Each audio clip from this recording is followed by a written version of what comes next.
Haleluya, selamat pagi Bapak Ibu, Saudara kekasih dalam nama Tuhan Yesus Kristus.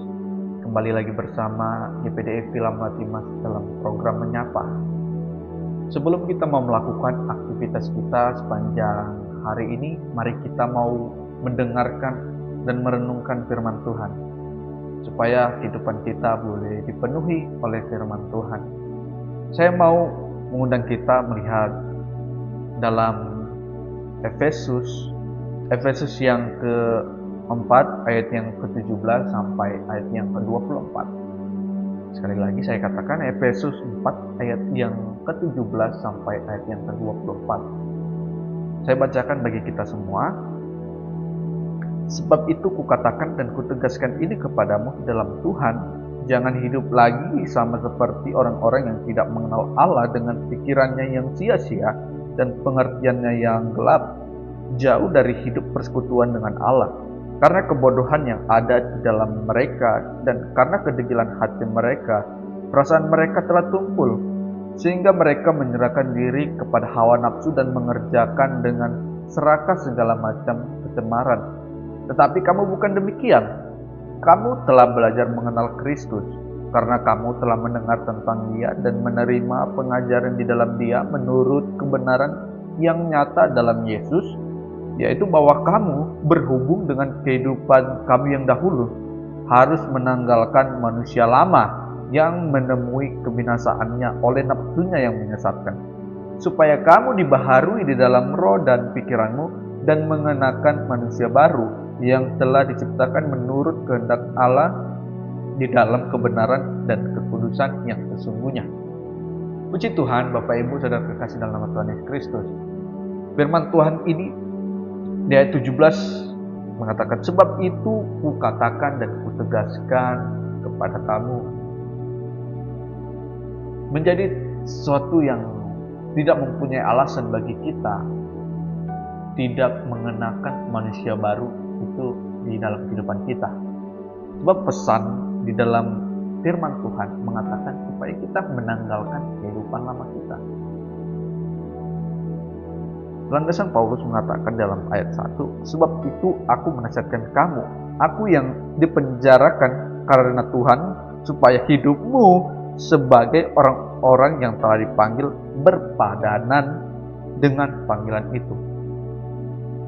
Kita yang menjadi status orang Kristen, yang disebut orang-orang anak-anak Tuhan yang percaya, harus berpadanan dengan status itu.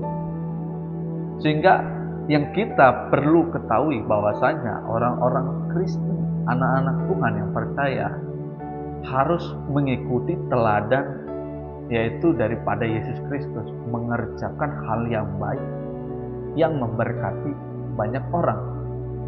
Sehingga cerminan itu ada di dalam kita, sehingga kita boleh menanggung status jabatan itu sebagai anak-anak orang yang percaya, yaitu orang Kristen. Pelajaran yang mau kita pelajari yaitu jangan lagi hidup sama dengan dunia. Bahwasanya kita bukan lagi hanya seperti mengejar bayang-bayang saja yang tidak dapat dikejar, yang tidak dapat kita sentuh.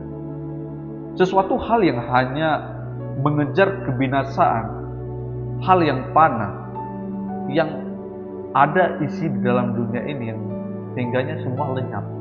Tetapi kehidupan kita harus menjadi berdampak dan berguna. Itulah yang menjadi kehidupan kita, menjadi orang hidup yang baru. Cobalah berubah oleh pembaruan budimu, sehingga inilah yang perlu kita sadari.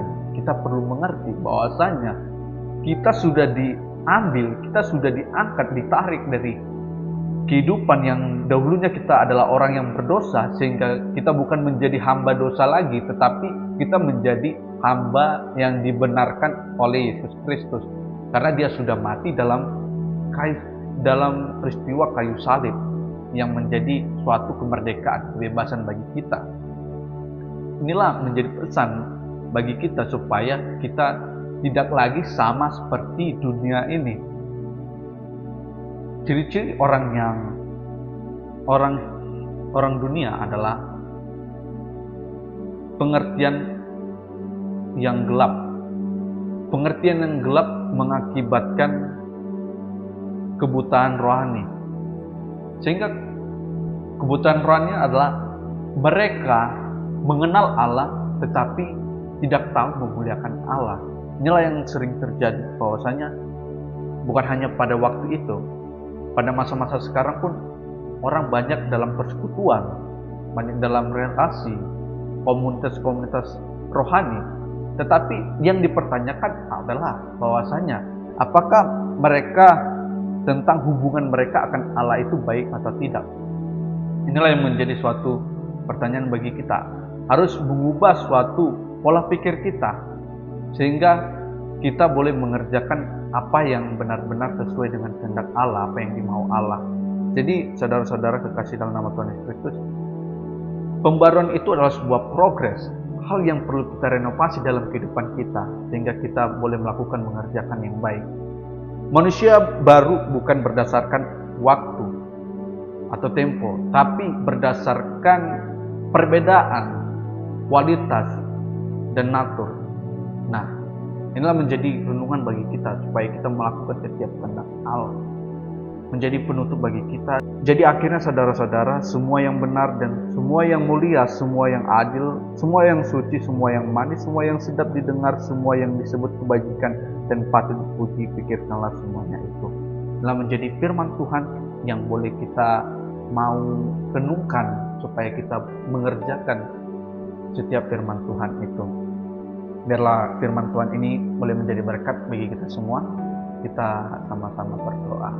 Segala puji kemuliaan bagi nama Tuhan. Kami berterima kasih buat kebaikan yang Tuhan telah berikan hingga kami boleh menjadi orang yang Tuhan telah benarkan bagi kami. Kami berdoa buat sepanjang hari ini biar Tuhan menjaga lindungi kami, berikan kami kesehatan, kekuatan untuk melakukan setiap aktivitas kami, dan kami boleh menjadi berkat dimanapun kami berada. Terima kasih Bapa yang baik. Terpuji nama Tuhan, di dalam nama Tuhan Yesus Kristus kami berdoa. Haleluya.